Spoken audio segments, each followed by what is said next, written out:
This addition needs to be washed and stained.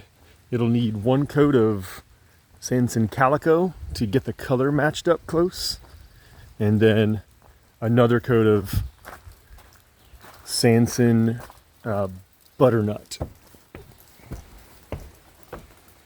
So we have these handrails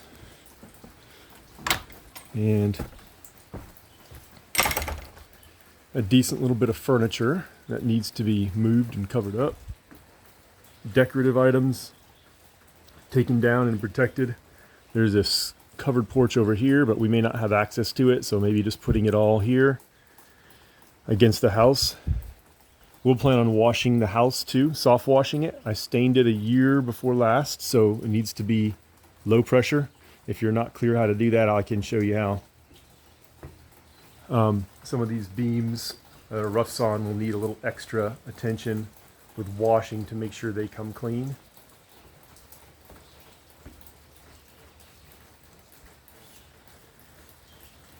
The chimney, of course, is brand new, so it'll have to be really well protected, especially right up in here. We don't want to get any stain whatsoever on the chimney. That could be challenging, but it can be cut in well. And let's see if there's anything new over here. Get an angle from this side. Some soffit and fascia here to match. And then this, this will be really tricky.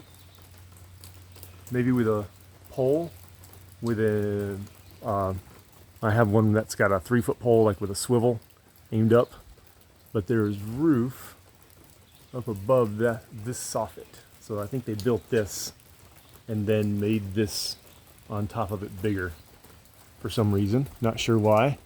I like the little cutout here, but then let's look at this side, see what you got.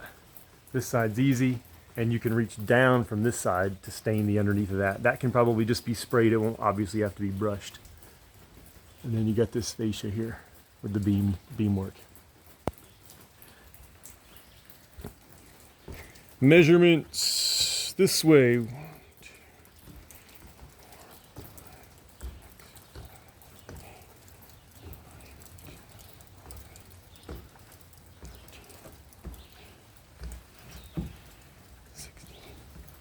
Looks like it's probably 16 by 20.